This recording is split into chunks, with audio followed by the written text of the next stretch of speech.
I, 28 female, have an older brother, 32. He's married to sister-in-law, 33. I get along with her well, except for this one point. If you don't keep an eye on her, she will get into the kitchen and add seasonings to whatever's cooking. She thinks she's fixing stuff, but not all foods need turmeric. This Saturday I received 40 pounds of tomatoes. It took me the whole weekend to turn it into a sauce I plan to can.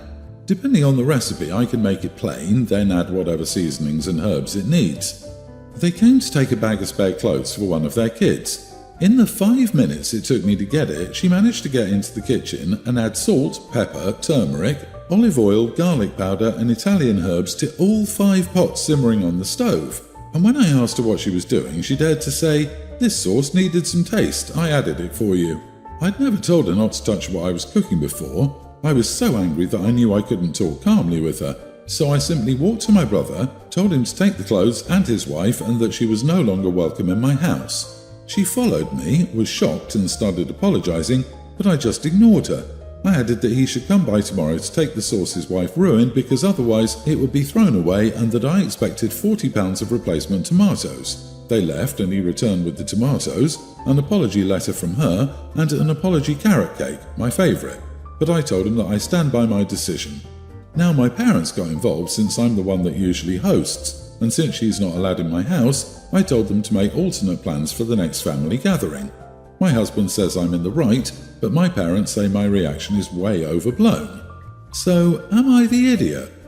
She managed to get into the kitchen and add salt, pepper, turmeric, olive oil, garlic powder, and Italian herbs to all 5 pots that were simmering on the stove. Like, what the heck? Marinara flags everywhere.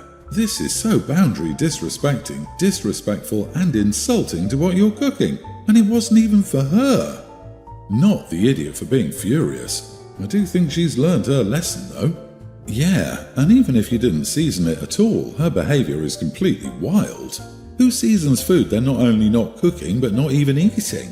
Who cares if your tomato sauce is totally bland? Is she the Spice Girls' 6th member, Sabotage Spice? I'm so fascinated by the pathology of this. What the heck is going through her head? Is it an impulse issue? Does she think she's a better cook than everyone else? Bizarre. There are all kinds of wrong with messing with someone else's cooking. What if you were making something for someone allergic to turmeric?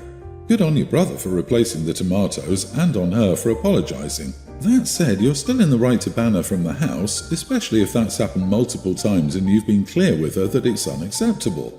Tell your parents, I won't be hosting her anymore since she clearly doesn't like my cooking. But I'm sure she and her brother will be happy to host since she's so eager to demonstrate her skills in the kitchen. You are entitled to hold your boundary even after her apology. A cake is a nice gesture, but it's not enough to gain your trust back.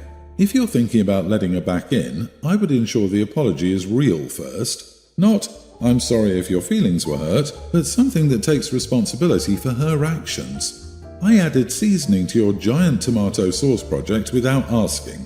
This was out of line, and I shouldn't have done it. It's my fault and I'm sorry. In the future, I'm planning to not enter your kitchen unless invited, and I won't even look. I shield my eyes with my hand until I get permission to look around. It's not really about the flavours, it's about control. She is taking possession of the food by adding her seasonings, making it her dish even if it's cooking on another person's stove. She then pretends to have rescued the food with her additions, simultaneously calling Opie a bad cook while plumping her own ego. Replacing the tomatoes does nothing for the lost labour. I would go no contact with her. My female 30 husband is typically the one to do the school run on his way back from work, but he's got a nasty sinus infection, so I took over. My daughter, pre-tween, has a new classmate. I haven't met their parents yet. When I got there, a group of mums I know were standing there waiting for their kids, and I joined them. The new kid's mum was there as well. I got there, we chatted and got acquainted, and she asked what I did for a living. I said that I ran a small business from home. I genuinely do. I hand-make jewellery and sell on platforms such as Etsy or Amazon and make more than I ever did in my corporate job. Her answer shocked me. So you're on benefits then? My mouth dropped and I said no, I run my own business. She said she knew my type and I was just lying to not look bad, upper middle class neighbourhood. I told her to mind her own damn business. She called me a scrounger and an idiot without manners. I removed myself from the situation. When leaving with my daughter, I heard one of the other mums telling her that I was really successful. I wished I turned around to see her face. Now I'm thinking about this and I feel bad. It wasn't my proudest moment and I feel like I've made school runs awkward for my husband now. Am I the idiot? Because if so, I'll have to apologise. Not the idiot. She disrespected you first. All you did was stand up for yourself. Good for you. She was super out of line. You should probably warn your husband, though. That mum sounds like an entitled troublemaker, so he should know what happened in case she tries to start some nasty gossip or confront him about it randomly. I would casually bring it up to your daughter's teacher as well. Ask if your daughter is getting along with the new kid. You want to make sure your girl is being kind because you and the other mom had a confrontation and you don't want the girls to pick up on it. Something like that. Come from the position that you're concerned about how your daughter is behaving. As a teacher myself, believe me, they will want to know. I'd put money on that mom telling her kid that you and your family are mean. The kid might internalise this and be unkind to your daughter at school. Any knowledge we can get about what goes on for kids outside of school is helpful for what goes on inside the school. Do not apologise. New mom stuck her foot in her mouth. She should apologise to you. Oh, and she may have something tart to say about your husband being unemployed or a kept man, or who knows what. I roll my eyes. Since he's doing the school run with all the mums. OP, you are far from the idiot here. Be prepared for more of this down the line. She's going to stir up crap for all of you, I guarantee you. She didn't stick her foot in her mouth, which suggests that she was accidentally offensive. That woman was deliberately mean and classist, and there was absolutely nothing accidental about her remarks. Also, I think she likes OP's husband. I'd be careful around her. Seems dangerous. I, 29 male, am my grandmother's oldest grandchild. As such, I was stuck looking after my little cousins at family gatherings during my whole childhood and young adulthood. This was never really an issue for me as I generally like kids and my cousins were really fun to hang out with. Unfortunately, when my cousin Amy, 27 female, got married and had kids of her own, male and female toddlers, she assumed that I would take up the position of default babysitter for them. I was not okay with this and I told her as much, but she just kept pawning them off on me. I'm too non-confrontational to put my foot down directly, and the global issue hit, so it became a non-issue anyways. Since we've started having big gatherings again, I had to find excuses to miss family events, usually that I was showing plague symptoms or a friend or co-worker had it. Recently my mom confronted me about avoiding family, and I told her the real reason. She said she understood and that she talked to Amy about it. Of course I didn't ask her to, I don't need my mom to solve all my problems, lol, but she's the family diplomat and busybody, it's what she does. Well, apparently, Amy just had to gossip to the rest of the family, and now I'm getting calls and texts from family basically saying that I'm selfish and that I hate my cousin's kids. I don't, and how dare I make my family worry about me just because I wouldn't suck it up and watch the kids for a few hours. That point has made me start to think, am I the idiot? Edit, I don't drink and I don't think I ever will. No big reason, it's just that I get wicked hangover migraines in the morning after, to the point that I haven't gotten any more than a little buzzed in a few years. I will not be putting myself through that to spite my family. Not the idiot. Everyone who has contacted you can step in as a default babysitter. Point that out to the family. This is not your job in the family any more than it's theirs. Amy can take care of her own children. Start some group texts. Cousin so-and-so said it's no big deal to watch your kids for a few hours. See you this weekend. You've set a boundary and now they're all giving you crap for it and expect you to fall in line and do whatever they want you to, the way they're used to you doing it. Screw all that noise. Dude, you're a 30-year-old man and an invitation is not a summons. Go hang with people that want you there for you, not for what you can do for them. Here's the really head-shaking part for me. Multiple family gatherings have occurred that OP made excuses to get out of. Gatherings that the cousin and her kids were presumably at. They're not saying, hey man, it's all good, the kids are covered and we miss you. They're saying, suck it up. They know exactly what these gatherings have been like without him and are just trying to rope him back into kid duty instead of them. They're probably as bad or worse at telling cousin to mind her own kids as OP was originally.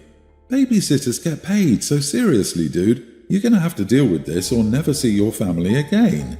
Personally, I'd make a list of everyone who got on your case and tell Amy they volunteered to watch her kids. Also, tell her she can shove off and that you aren't spending your whole life as her personal unpaid nanny. My friend has been dating a new guy for a few months and wanted me to tag along for drinks yesterday so I could meet him for the first time. I was willing to hang out with them and have a good time, so I agreed. About an hour before I was supposed to meet them, my friend called me and asked me for photos of what I planned to wear. I told her I would probably decide last minute after showering. We were just going to a bar, so I figured it wasn't that serious. She insisted I dress down and asked me not to wear any makeup. For reference, I wear very little to no makeup, so I found her request extremely strange. At this point, I was annoyed. I asked her why she was trying to police what I wore and how I looked. I could just stay home if she was uncomfortable with me being there. I only agreed to do this because she asked me to. She apologized and said she was just looking out for me because I don't frequently go to bars and didn't want me to look silly. I thanked her for her concern and hung up. While I stuck to my usual makeup routine, I decided to wear a dress that I was looking forward to wearing on a date. I was meeting my boyfriend for dinner after drinks with my friend, her boyfriend, so I figured it was the perfect time to put it on. She was immediately upset when I arrived at the bar to meet my friend and her boyfriend. She pulled me aside and accused me of trying to steal her boyfriend. I told her she was being ridiculous. I hadn't even said more than a hi before she flew off the handle. She was standoffish the whole time I was with them, but I had a nice conversation with her boyfriend because we grew up in the same part of town. I had allotted about 2 hours to hang out with them, but I decided to leave after an hour.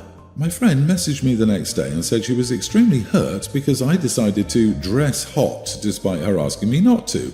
She thinks I purposely tried to make her look bad in front of her new boyfriend. I said she was insane because I've been dating my boyfriend for 3 years and don't want anything to do with hers. She's still extremely upset and won't talk to me even after I tried to make amends. Not the idiot. Your friend is obviously projecting here. You can wear whatever you want. Little makeup, no makeup, tons of makeup. Who cares? What you wear shouldn't matter. She won't have a boyfriend for long if she keeps hounding people she feels threatened by at every chance. She sounds insecure and that's her problem. Look, I'm not young, but I've heard of this more and more lately. Is this a thing now? Asking people for a photo of what they're going to wear to stuff and then telling them to change because they're too hot? Like, what the heck? This is a huge red flag from OP's friend. I can't imagine any of my friends telling me what I can and cannot wear around their boyfriends. She's definitely insecure, but it also seems like an insult to OP. If she thinks OP is going to steal her boyfriend, that shows how little she thinks of her. And if the new boyfriend would be ready to go after OP, he's not worth her time. Oh boy, it's going to be so rough for that boyfriend when he's decided he's had enough and breaks up with Crazy, LOL. Girl, please, why are you trying to make amends when you did nothing wrong? She's not the kind of friend you need to keep around. How dare she try to control your appearance? The fact that she tried to make it seem like she was looking out for you just goes to show how comfortable she is at manipulating you. I strongly recommend finding better friends who don't cause unnecessary drama in your life. I'm getting married in a few weeks. My bachelorette party is this weekend. We'll be spending the weekend out at the wineries and other activities. My soon-to-be husband's younger sister is one of my bridesmaids. A few weeks ago, when we discussed the bachelorette party, she told us she wouldn't attend it. She gave no real reason other than she didn't know anyone very well and didn't want to take days off work. Pretty much, she just didn't want to come. After everything was booked, it came to about $600 a person. My maid of honor sent sister-in-law a Venmo request for her portion since she's still part of the wedding party. Sister-in-law sent a message to the group text trying to understand why she should be expected to pay. We informed her that as part of the wedding party, it's expected to help pay for the bachelorette. She didn't have a real reason she couldn't come, she just didn't want to. Of course, that doesn't get her off the hook for the responsibility she signed up for. Now, the trip is tomorrow. The other bridesmaids are angry they had to pull out money to cover the sister-in-law portion. I sent her a message explaining what comes along with being a bridesmaid and asking her to please send my maid of honor the money because she's putting a downer on the weekend and ruining it. I've not heard back and the bridesmaids are super angry they're out of money. You are the idiot. I'm sorry, but let me get this straight. You're demanding $600 from her for what exactly? She said she didn't want to go on the trip weeks ago and seemed intent on keeping her word. How are you out of money when you shouldn't have planned for her to be a part of the trips? And what the heck are you going to do that costs $600 per person? I hosted a 2-day bachelorette party for my friend that included a 5-star hotel and multiple events. It cost $200 per person. $600 is ridiculous for wineries, food and Ubers. She's a bridesmaid. Her responsibilities are to show up at your wedding, buy an ugly dress she will never wear again, and stand next to you with the others. She has no obligation to be involved in your extracurricular activities at all. Your maid of honor is foolish for making plans that assumed a certain number of participants chipping in without taking into account which could or would attend. Absolutely, the ugly dress with matching shoes and jewelry that doesn't match anything else. But the audacity to plan it after she already said she couldn't go, and the OP wouldn't accept it as a valid reason, and then basically sending her a bill? What entitled BS! She doesn't owe the OP anything, which is a horrible way to treat someone whose family the OP is joining. I wonder if the bride charges guests for dinner if they RSVP no. OP, perhaps she chose not to come because she can't afford to pay $600. However, people do need to buy food and pay bills. It's also weird that you made your bridesmaids cover the difference. You shouldn't be planning things that you can't afford. You're being ridiculous.